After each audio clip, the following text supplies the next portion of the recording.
نحمده ونصلي ونسلم على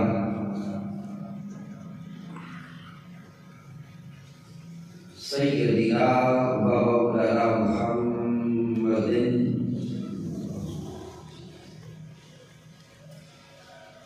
نبي الأمين المكين الكريم الرؤوف الرحيم. أما بعد فأعوذ بالله من الشيطان الرجيم. بسم الله الرحمن الرحيم.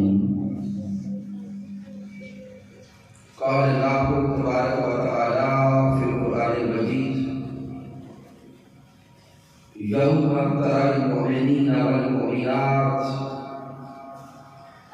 يسعى نورهم بين أيديهم وبأيمانهم بشراكم اليوم جنات تجري من تحتها الأنهار خالدين فيها ذلك هو الفوز العظيم. صدق الله مولانا العظيم. إن الله وملائكته يصلون على النبي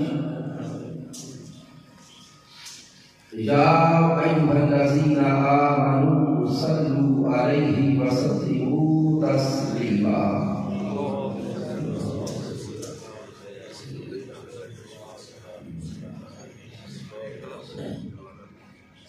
اللہ رب العزت کی توفیق سے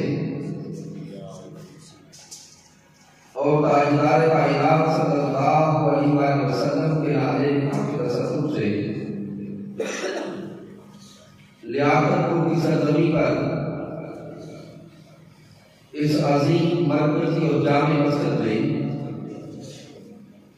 ہم ماہانہ اور درس عرفان قرآن کی اس بابرکت نشست میں حاضر ہیں. اس درس عرفان قرآن کے انعقاد پر مبارکباد پیش کرتا ہوں اس مسجد کی انتظامیہ کے تمام ساتھیوں کو، بالخصوص جناب محترم حضرت علامہ مفتی محمود احمد سعیدی صاحب کو، ان کی پوری ٹیم کو، جناب محترم ڈاکٹر حبیب احمد سہروردی صاحب اور تحریک منہاج القرآن کے جملہ قائدین و کارکنان کو، تحریک منہاج القرآن کے جملہ فورمز، مالک کائنات سب کی حاضری اور سب کی کاوشیں اپنی بارگاہ اقدس میں پوری فرمائیں. سامعین محترم، آج کے درس عرفان قرآن کے لیے سورۃ الحدید کی آیت نمبر 12 تلاوت کرنے کا شرف حاصل ہوا ہے. یہ 27واں پارہ ہے اور سورۃ الحدید یہ قرآن مجید فرقان حمید کی سورت نمبر 57 ہے اور اس سورت کی آیت مبارکہ نمبر 12 کا آج درس قرآن ہوا. اور سامعین محترم اس آیت مبارکہ کو اگر آپ تلاوت کریں تو اس آیت کریمہ میں مالک کائنات نے ایمان والوں کے لیے بشارتوں کا اعلان کروایا ہے. اللہ رب العزت محمود علیہ السلام سے خطاب کر رہا ہے: یوم تری المؤمنین والمؤمنات. اللہ رب العزت پیارے محبوب محترم سے فرماتا ہے کہ اے میرے سونے حبیب، آپ یوم قیامت ایمان والے مردوں کو اور ایمان والی عورتوں کو دیکھیں گے. کیا دیکھیں گے؟ یسعی نورہم بین ایدیہم وبایمانہم، کہ نور ان کے آگے بھی ہوگا اور نور ان کے دائیں جانب بھی ہوگا، اور پھر ان کی خوشخبری کا اعلان کیا جائے گا. بشراکم الیوم، یوم قیامت ایمان والے مردوں اور ایمان والے عورتوں کے دائیں جانب اور ان کے آگے دور ہوگا. پھر جب اللہ فرماتا ہے تو ان کے لیے اعلان کیا جائے گا، بشارتوں کا اعلان، خوشخبریوں کا اعلان. اور وہ اعلان کیا ہے؟ جنات تجری من تحتها الانہار خالدین فیہا. مالک کائنات اعلان فرمائے گا کہ ایمان والو، آج تمہارے لیے خوشخبری ہے جنتوں کی، کہ ان جنتوں میں داخل ہو جاؤ اور ان جنتوں میں ہمیشہ ہمیشہ کے لیے داخل ہو جاؤ. پھر وہ جنتیں کیا ہیں؟ جن کے نیچے نہریں بہتی ہیں. آگے میرے اللہ نے فرمایا ذالک ھو الفوز العظیم، یہی ہمیشہ کی سب سے بڑی کامیابی ہے. تو سامعین محترم، اس آیت مبارکہ کا ترجمہ سمجھ لینے کے بعد آئیے آپ اس آیت کریمہ کے الفاظ پہ غور کریں. یوم تری المؤمنین والمؤمنات کے ذریعے مالک کائنات خطاب اپنے مصطفیٰ سے کر رہا ہے، خطاب اپنے حبیب مکرم سے کر رہا ہے. مخاطب تاجدار کائنات صلی اللہ علیہ وسلم کو کر رہا ہے. فرماتا ہے میرے سونے حبیب، یوم قیامت آپ ایمان والے مردوں کو اور ایمان والی عورتوں کو دیکھیں گے کہ ان کے لیے بشارتوں کا اعلان کیا جائے. اب سامعین محترم، اس آیت کریمہ کا جو پہلا کلمہ ہے، پہلا لفظ ہے، وہ ہے یوم. یوم تری المؤمنین والمؤمنات.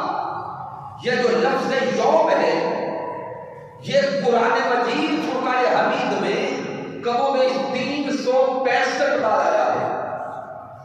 لفظ یوم اللہ کے کلام اور قرآن میں کتنی بار آیا؟ تھوڑا بولیں گے. 365 مرتبہ. آج اس لفظ یوم سے مراد ہمارا مقصود یہ نہیں کہ لفظ یوم سے مراد 12 گھنٹے ہیں یا 24 گھنٹے، یا لفظ یوم سے مراد 1000 سال ہے یا 50,000 سال.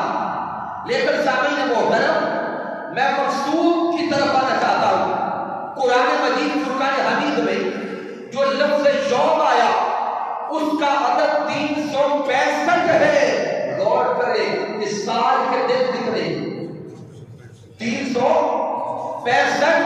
تو لفظ یوم کا قرآن مجید میں 365 بار آنا یہ پیغام دے رہا ہے کہ جس طرح ایک یوم کی طرف اشارہ کر کے اعلان کیا جا رہا ہے کہ یوم ایمان والوں کے لیے خوشخبری والا ہوگا، وہ یوم ایمان والوں کے لیے بشارتوں والا ہوگا، وہ یوم اللہ کی بندگی بجا لانے والوں کے لیے خوشخبری والا ہوگا.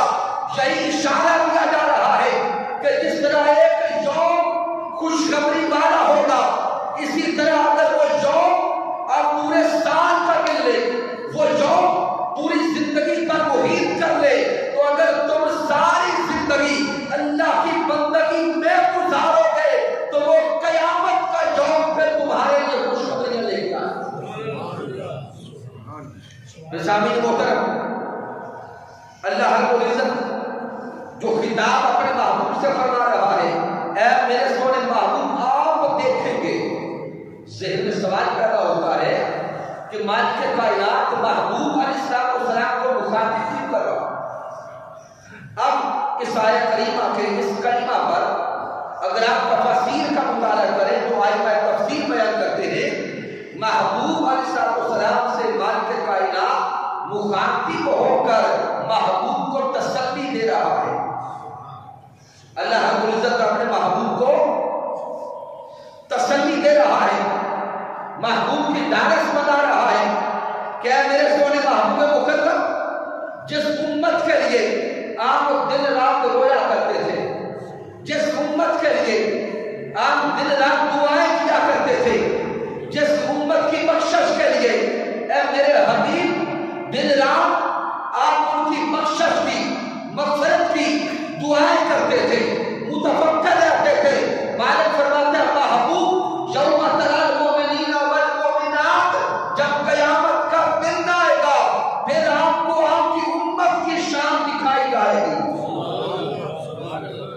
پھر آپ کو آپ کی امت کی شان دکھائی جائے گی۔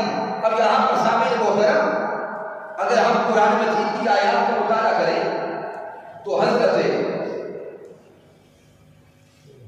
عبداللہ ابن عمر بن العاص رضی اللہ تعالیٰ عنہ روایت کرتے ہیں کہ ہم آقا علیہ السلام کی صحبت میں تھے، آقا علیہ السلام کے گرد صحابہ کرام تشریف فرما تھے، تو حضرت عبداللہ ابن عمر رضی اللہ تعالیٰ عنہ بیان کرتے ہیں کہ ہم نے محبوب کی کیفیت کو دیکھا، محبوب علیہ السلام کی گریہ ازاری کو دیکھا، اور وہ کیا بیان کرتے ہیں کہ آقا علیہ السلام نے حضرت ابراہیم علیہ السلام نے جو رب کی بارگاہ میں اپنی امت کے لیے کلمات ارشاد فرمائے تھے تو ان کلمات کو تلاوت ہوگا۔ یہ سورہ ابراہیم آیت کریمہ نمبر 36 کو میرے آقا تلاوت کرتے ہیں۔ حضرت ابراہیم علیہ السلام کے کلمات پر غور کریں۔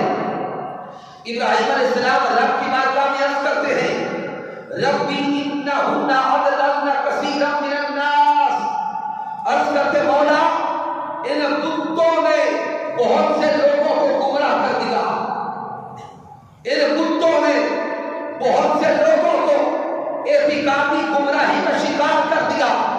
یہ بیان کرنے کے بعد آگے ابراہیم علیہ السلام عرض کرتے ہیں فمن تبعنی فإنہ منی، عرض کرتے مولا ان بتوں نے تو بہت سے لوگوں کو گمراہ کیا ہے، بس جنہوں نے میری اتباع کی، جنہوں نے میری اطاعت کی، جنہوں نے میرا کلمہ پڑھا وہ تو میرے ہیں، جنہوں نے میرا کلمہ پڑھا وہ تو میرے ہیں، جو نیکیاں کرنے والے ہیں وہ میرے ہیں، جو عبادت کرنے والے ہیں وہ میرے ہیں۔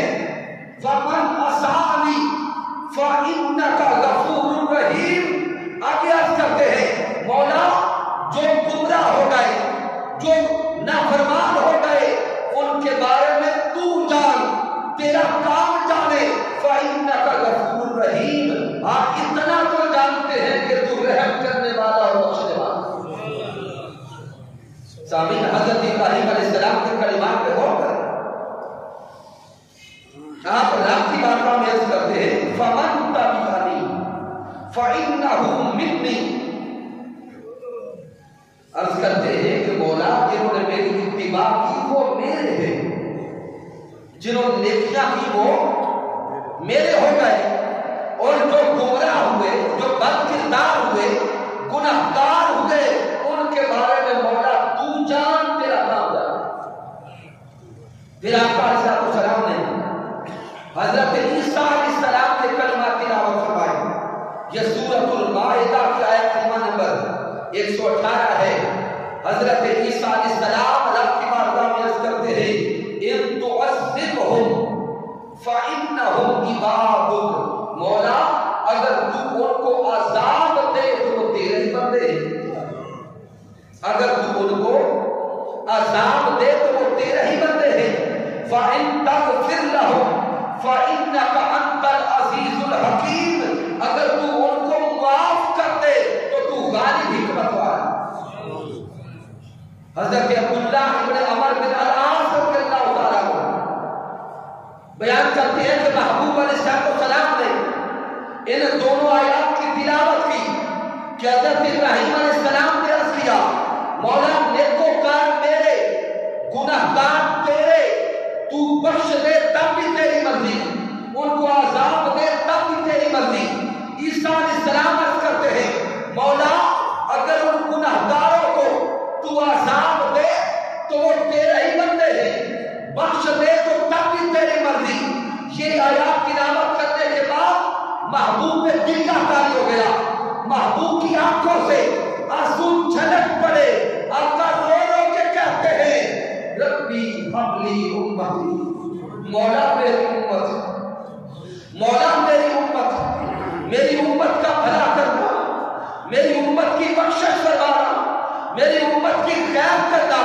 حضرت عبداللہ ابن عمر بیان کرتے ہیں کہ ادھر آقا علیہ السلام اپنی امت کے لیے رو رہے تھے، گریہ ازاری میں تھے، آنسو بہا رہے تھے کہ مالک کائنات نے جبرائیل علیہ السلام کو اپنا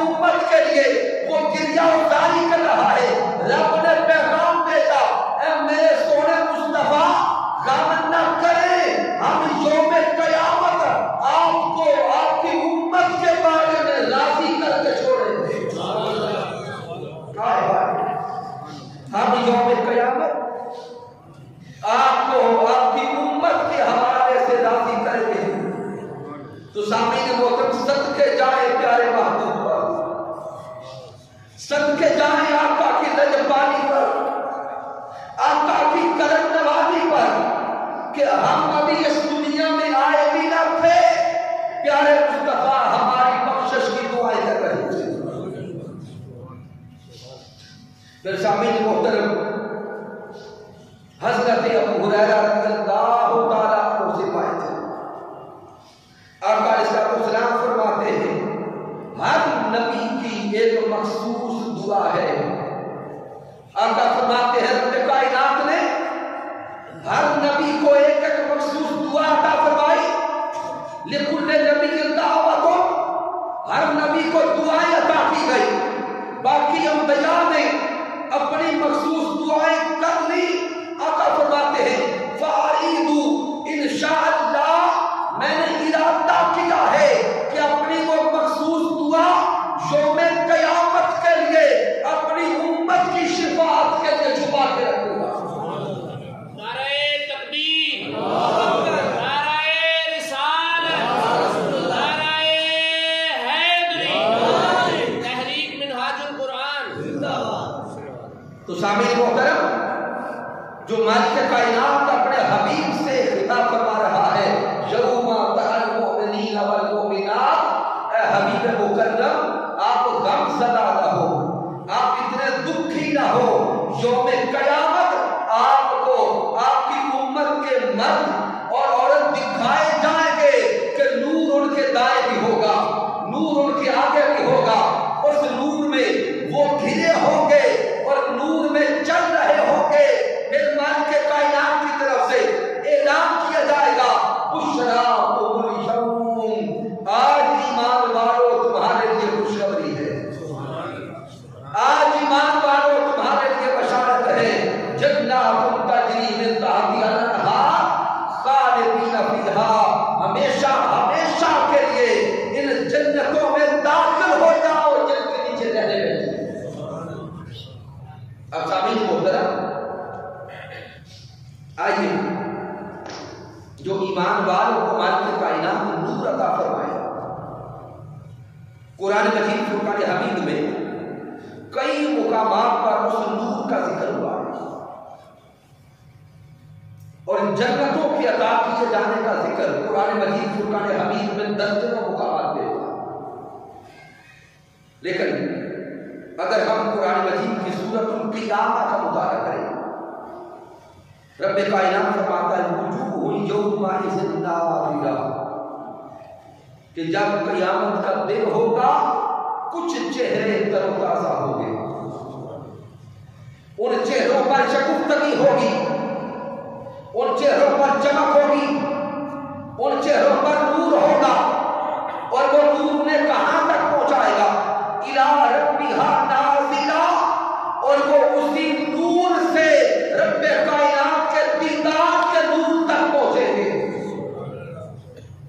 پھر آگے میرے اللہ نے فرمایا وجوہ یومئذ باسرہ، اس قیامت کے دن کچھ چہرے بگڑے ہوئے بھی ہوں گے، قیامت کے دن کچھ چہرے سیاہ ہوں گے، کچھ چہرے بگڑے ہوئے ہوں گے، کچھ چہرے منور ہوں گے، ان سے نور چمک رہا ہوگا۔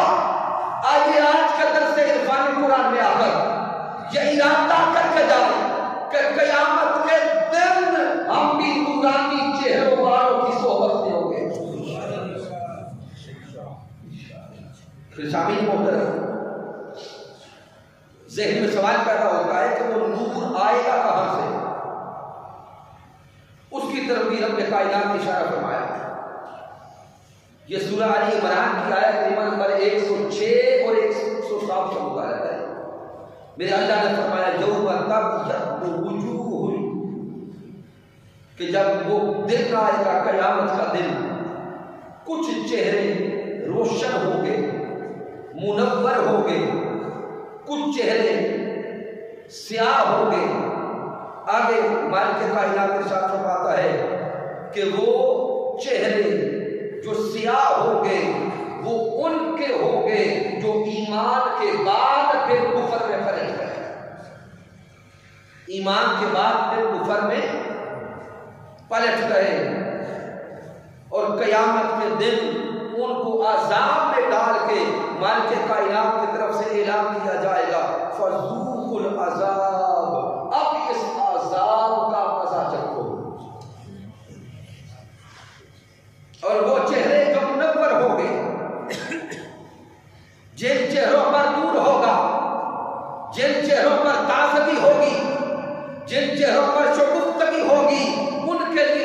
دیا جائے گا رحمت اللہ ہم فیہا خالدون، یہ وہ چہرے ہیں جن پہ اللہ کی رحمت ہو گئی، اللہ کا کرم ہو گیا۔ تو سامعین محترم، قرآن مجید فرقان حمید کی آیات بینات کا اگر مطالعہ کرتے جائیں تو آپ کو کثیر آیات مبارکہ نظر آئیں گی جن میں ایمان والوں کے لیے جنتوں کا اعلان ہے، جنتوں کی خوشخبری ہے، اور ایمان والوں کے چہروں کو نورانی چہرے کرنے کا رب کا اعلان کی طرف سے اعلان ہے۔ اب ذہن میں میرا سوال آئے گا کہ وہ نور کیسا ہوگا اور وہ نور کہاں سے آئے گا؟ تو اس کے لیے سامعین محترم، اگر آپ آقا علیہ السلام کی فرامین کا مطالعہ کریں، پھر آئمہ حدیث کو پڑھیں، آئمہ فقہ کو پڑھیں، تو یہ نقطہ واضح ہوتا ہے وہ نور سب سے پہلے ایمان کا ہوگا، پھر اعمال صالحہ کا ہوگا۔ وہ نور ایمان کا اور اعمال صالحہ کا، عقائد صحیحہ کا نور اور اعمال حسنہ کا نور، اعمال صالحہ کا نور وہ رب کائنات عطا فرمائے گا۔ تو پھر اگلا سوال پیدا ہوتا ہے کہ نور کتنا ہوگا؟ تو نور والوں کے تین طبقات ہیں، تین طبقات۔ کچھ نور والے ایسے ہوں گے جن کا نور فقط ان کی ذات کو روشن کرتا ہوگا، کچھ نور والے ایسے ہوں گے کہ جن کا نور ان کے قریب قریب رہنے والوں تک روشنی پہنچائے گا، اور کچھ نور والے ایسے ہوں گے جن کا نور دور دور تک پہنچتا ہوگا اور دور دور تک پتہ چلتا ہوگا کہ رب کی بارگاہ سے نور مانے جا رہے ہیں۔ تو سامعین محترم، اب اس سے اگلے الفاظ پہ غور کریں۔ جس کا ایمان جتنا پختہ ہوگا، جس کا ایمان جتنا اعلیٰ ہوگا، اس کا نور بھی اتنا ہی اعلیٰ ہوگا۔ جس کا ایمان جتنا مضبوط، پختہ اور اعلیٰ ہوگا، نور بھی اتنا ہی اعلیٰ نصیب ہوگا، اور جس کے اعمال جتنے زیادہ ہوں گے، کثیر ہوں گے، انہیں اعمال کے مطابق رب کائنات اس کو نور بھی عطا فرمائے۔ آ جائیے سب سے پہلے تو اپنے ایمان کی فکر کریں، ایمان کے بارے میں غور کریں کہ ہمارا رب کائنات کی ذات کا ایمان کیسا ہے۔ عقیدہ توحید کو دیکھیں، پھر محبوب مکرم تاجدار کائنات صلی اللہ علیہ وسلم کی ذات اقدس کا ایمان کیسا ہے، عقیدہ رسالت کی کیفیت کیا ہے، تاجدار کائنات کے ساتھ تعلق کا حال کیا ہے، محبوب کی سیرت کے مطابق زندگی گزارنے کے اطوار کیا ہے۔ پھر اسی طرح سارے کے سارے ایمان کے اجزاء کو دیکھتے جائیں، پھر اعمال کو دیکھتے جائیں۔ جس کا ایمان اور اعمال دونوں اعلیٰ ہوں گے، یوم قیامت ان کو اتنا ہی بڑا اور اتنا ہی عظیم نور عطا کیا جائے۔ اور پھر سامعین محترم، آقا علیہ السلام نے نور والے اعمال بھی عطا فرمائے۔ میں صرف اب اشارہ دیتا ہوں، میرے آقا علیہ السلام نے ارشاد فرمایا کہ جب قیامت کا دن ہوگا، حضرت آدم علیہ السلام سے لے کر محبوب علیہ السلام کی امت تک ساری امتیں یوم حشر میں جمع ہوں گی۔ تو حضرت ابو درداء رضی اللہ تعالی عنہ سے روایت ہے، حضرت ابو ذر غفاری رضی اللہ تعالی عنہ سے روایت ہے، جس آقا حضور کی بارگاہ میں عرض کرتے سونے آقا جب ساری امتیں اس میدان میں جمع ہوں گی تو آپ اپنی امت کو پہچانیں گے کیسے؟ آپ کو یہ کیسے پتا چلے گا کہ یہ میرا امتی ہے؟ میرے آقا فرماتے ہیں میں اپنے امتیوں کو ان کے وضو کے اعضاء سے پہچانوں گا۔ ان کے وضو کے بولے وضو کے اعضاء سے پہچانوں گا۔ وہ کیسے؟ تو آقا فرماتے ہیں میرے امتی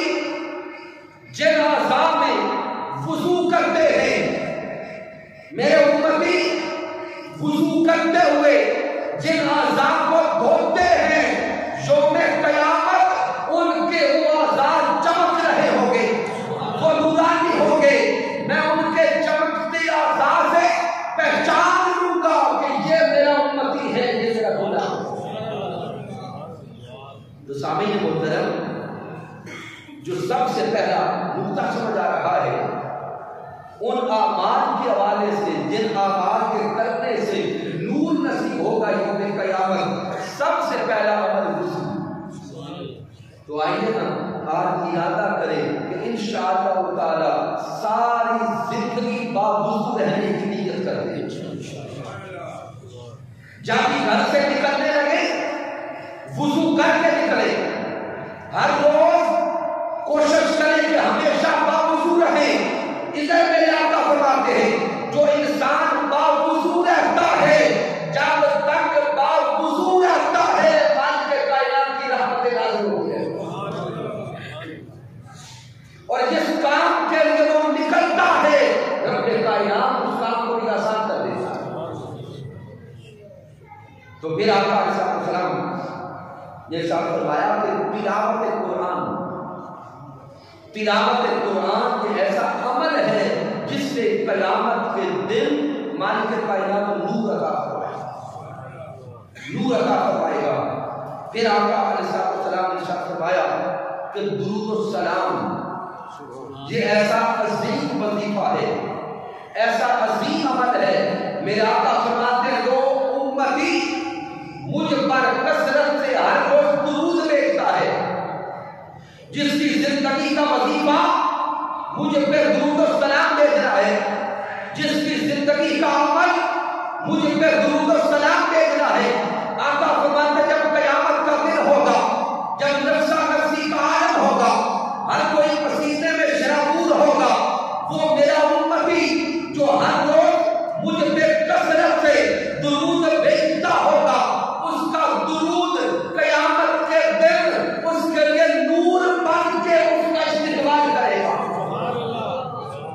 پھر آپ فرماتے ہیں کہ وہ درود و سلام بھیجا ہوا یوم قیامت ایسا نور بن جائے گا کہ پل صراط سے وہ درود و سلام والا نور سے آسانی سے گزارے گا۔ نعرہ تکبیر، نعرہ رسالت، نعرہ حیدری۔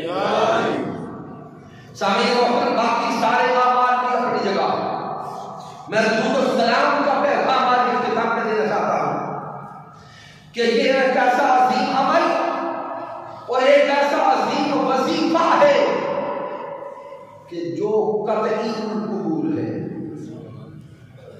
باقی ساری کی ساری عبادات ظنی قبول ہے، نماز، روزہ، حج، زکات، دیگر عبادات یہ ساری ظنی قبول ہے، اور محبوب مکرم کی ذات اقدس پر بھیجا گیا درود و سلام یہ ایسی عبادت ہے جو قطعی قبول ہے۔ اب ذہن میں سوال پیدا ہوگا کہ یہ ظنی قبول اور قطعی قبول کیا ہے؟ تو جان لیں ظنی قبول سے مراد یہ ہے کہ باقی ساری عبادات وہ رب کائنات کی مرضی قبول کرے یا نہ کرے اس کی اپنی شان ہے۔ ہم نے نماز مغرب ادا کی، نماز عشاء ادا کریں گے، تو سامعین محترم نماز ادا کرنے کے بعد بندہ رب کی بارگاہ میں عاجزی اور انکساری سے کیا رونا روتا ہے، یہی عرض کرتا ہے ربنا تقبل منا، ربنا تقبل منا، مولا یہ قیام، رکوع، سجود یہ کرنا ہمارا کام تھا، اب اس کو قبول کرنا تیرا کام ہے۔ وہ قبول کر لے تب بھی اس کی مرضی، نہ قبول کرے تب بھی اس کی مرضی، کسی کا کوئی زور نہیں ہے۔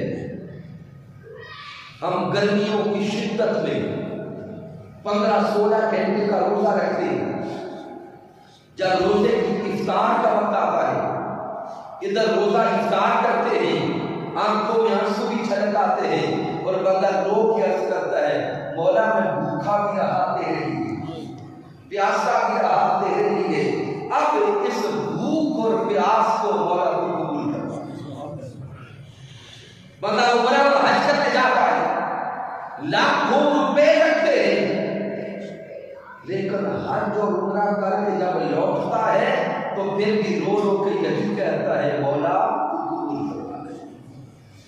تو یہ ساری کی ساری عبادات ضمنی القبول، لیکن محبوب علیہ السلام کی ذات اقدس میں بھیجا گیا درود و سلام یہ ایسا نورانی عمل ہے، ادھر درود پاک پڑھتے جاؤ، ادھر درود بھیجتے جاؤ، ساتھ اعلان کرتے جاؤ کہ میرا پڑھا ہوا درود قبول ہو گیا۔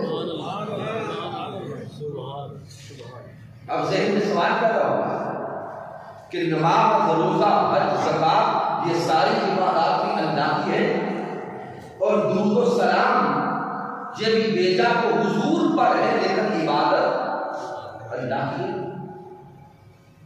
تو یہ ساری عبادات ضمنی قبول کیوں ہے اور درود و سلام قطعی قبول کیوں ہے؟ اب اس رات کو سمجھیے گا سامعین محترم، آئے درود تلاوت کر کے دیکھیں اور باقی عبادات کی فرضیت کی آیات میں تلاوت کریں۔ باقی ساری کی ساری عبادات وہ اللہ کا امر ہے، اللہ کی سنت نہیں ہے۔ مالک کائنات نے جب نماز عطا کرنا چاہی تو فرمایا اقیموا الصلاۃ، نماز قائم کرو۔ بندے نے رب کی بات جب عرض کیا مولا میں تو نماز پڑھتا ہوں، کیا تو بھی پڑھتا ہے؟ اللہ فرماتا ہے نہیں بندے، تو نماز میرے لیے پڑھتا ہے، میں کس کے لیے پڑھتا ہوں؟ رب کائنات نے روزے فرض کیے تو فرمایا کتب علیکم الصیام کما کتب علی الذین من قبلکم لعلکم تتقون۔ روزے فرض کیے انسانوں کے لیے، ایمان والوں کے لیے، حج فرض کیا ایمان والوں کے لیے، لیکن جب درود و سلام کی باری آئی مالک کائنات فرماتا ہے ان اللہ وملائکتہ یصلون علی النبی یا ایھا الذین آمنوا صلوا علیہ وسلموا تسلیما۔ ادھر ساری عبادات پر امر دیتا گیا، حکم دیتا گیا، اعلان کرتا گیا، لیکن جب درود پاک کی باری آئی پہلے خبر دیتا ہے ایمان والوں سن لو، میں رب ہو کر، خالق ہو کر، مالک ہو کر اپنے مصطفیٰ پر درود بھیجتا ہوں، میرے سارے فرشتے بھی ذات حبیب پر درود بھیجتے ہیں۔ ایمان والوں آؤ تم بھی ہمارے ساتھ شریک ہو جاؤ، آؤ سارے مل کے محمد پر درود بھیجیں۔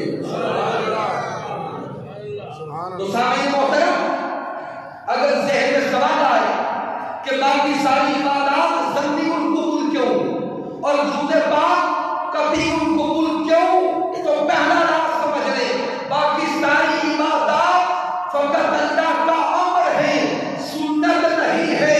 درود و سلام یہ پہلے اللہ کی سنت ہے، بعد میں اللہ کا حکم ہے۔ نعرہ تکبیر، نعرہ رسالت، نعرہ حیدری۔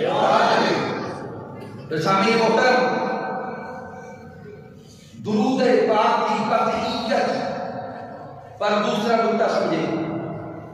ہم جتنے احباب بھی یہاں بیٹھے ہیں، اگر آپ سے میں سوال کروں کہ کیا آقا علیہ السلام پہ درود پاک بھیجتے ہیں؟ جواب کیا ہوگا؟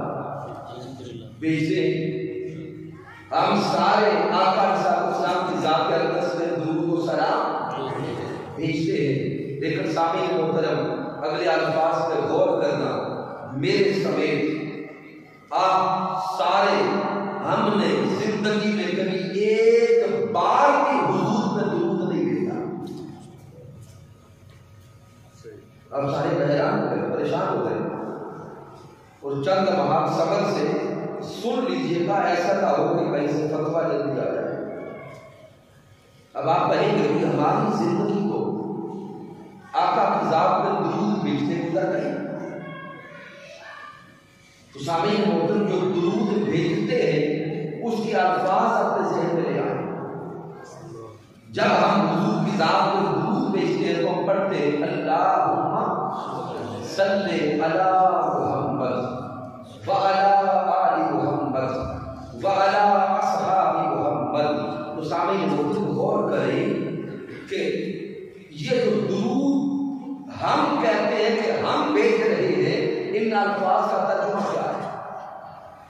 مالک کائنات نے تو حکم دیا یا ایھا الذین آمنوا صلوا علیہ وسلموا تسلیما، ایمان والوں میرے حبیب پہ درود بھیجو اور خوب سلام بھیجو۔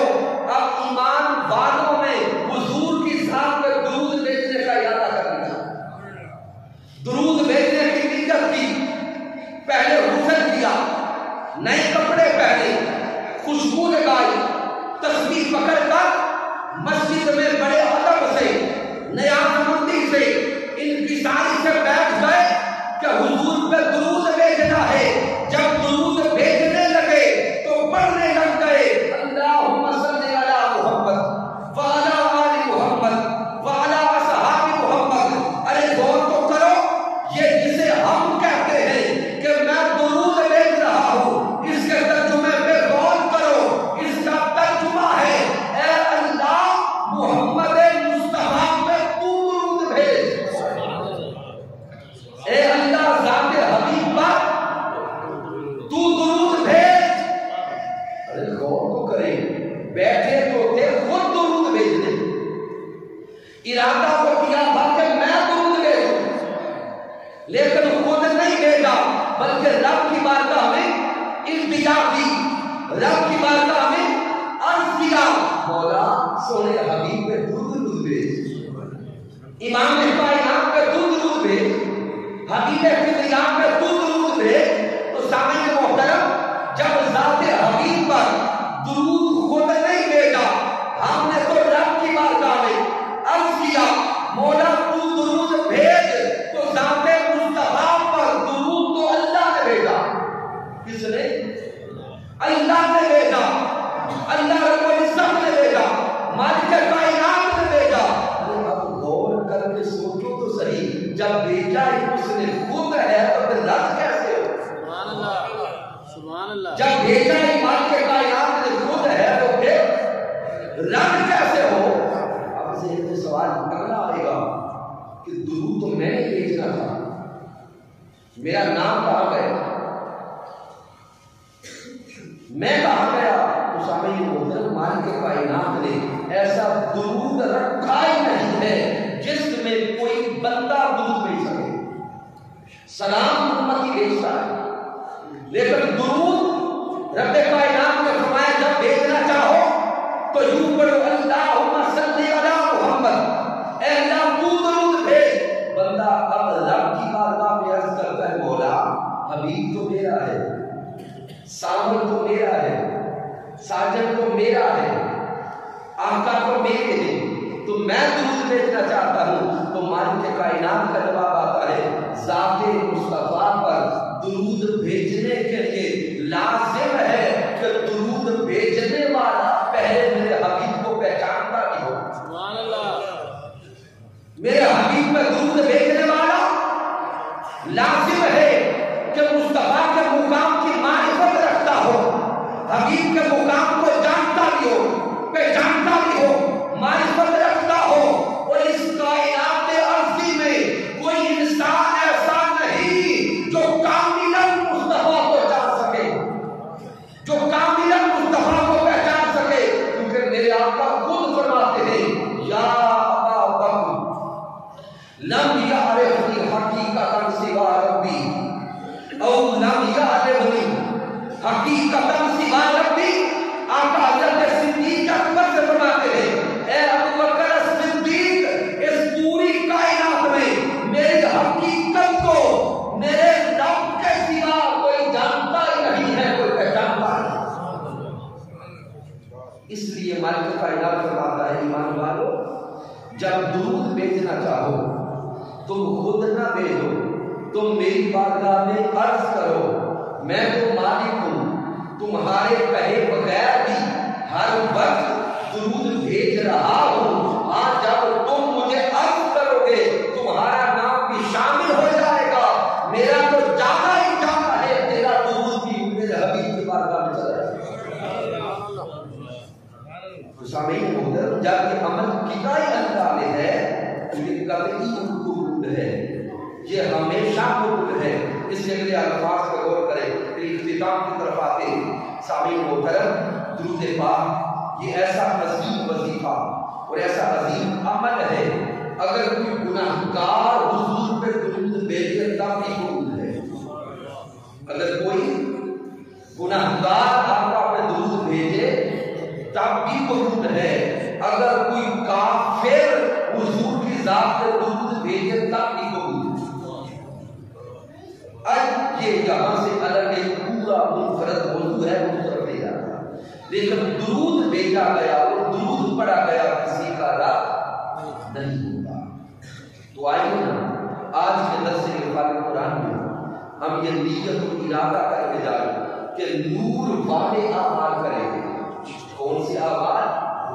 نور والے اعمال کریں گے، ہمیشہ پابند کریں گے، نمازیں پر جگہ کا قائم کریں گے، تلاوت قرآن کریں گے، ہمیشہ وہ اعمال کریں گے جن سے اللہ اور اس کا رسول راضی ہوتا ہے، اور ہمیشہ درود و سلام کو زندگی کا حصہ بنائیں۔ اور میرے آقا علیہ السلام نے فرمایا جو شخص مجھ پر ہر روز 100 مرتبہ درود بھیجے، کتنا؟ 100 مرتبہ درود بھیجے، آقا فرماتے ہیں رب کائنات اس کی 100 حاجتیں اپنے ذمہ لے لیتا ہے۔ پھر آقا فرماتے ہیں جو شخص مجھ پہ ہر روز 1000 مرتبہ درود بھیجے، کتنا؟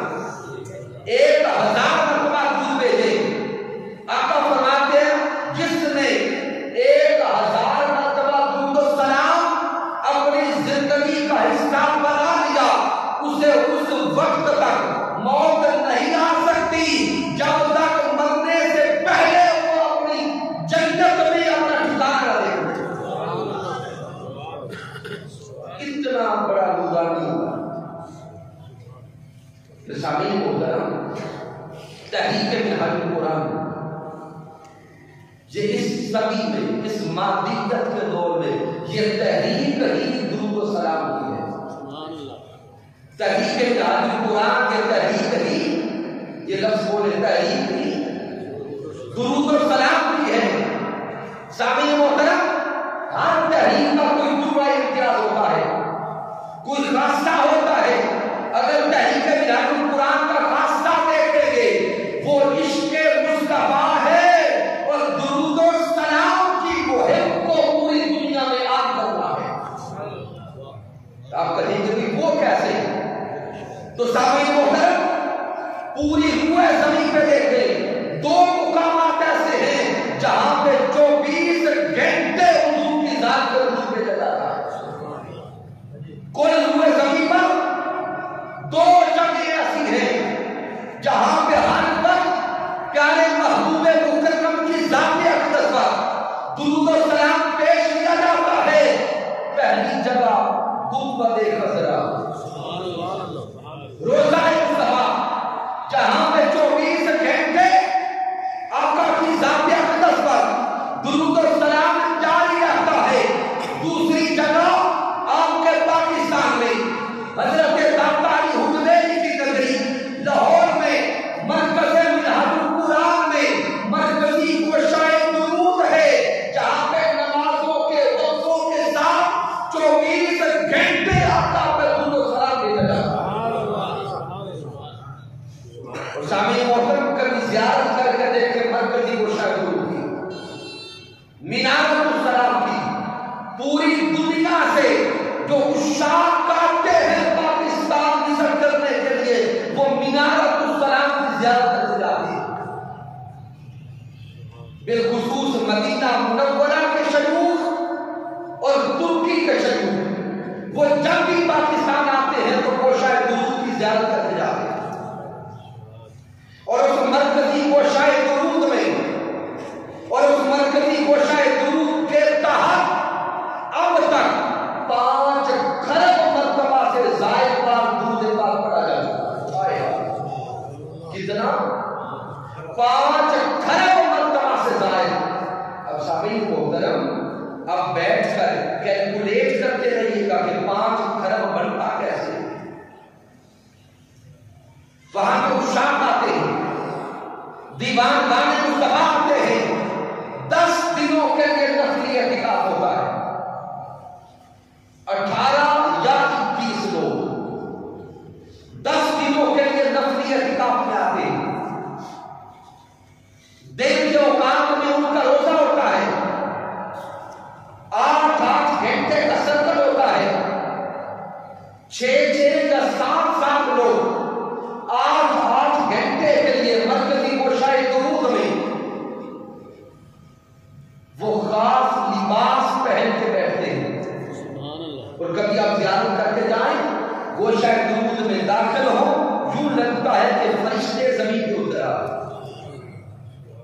پھر وہ شاید درود کے اندر جو روحانیت ہے، جو تسکین ہے، جو اطمینان ہے، وہ تسکین بتاتی ہے کہ یہاں پہ خود آپ کا گھر آنا جانا ہے۔ اور ہم نے ایسے لوگ بھی دیکھے جو گوشائے درود میں آئے، گوشائے درود میں وہ محبوب علیہ السلام کا دیدار کر کے گئے، خود مصطفیٰ کریم صلی اللہ علیہ وآلہ وسلم نے اپنی دید سے بات، کیونکہ منہاج القرآن کے حضور کا مہمان بانا ہے، تاجدار کائنات کا یہاں پہ آنا جاتا ہے۔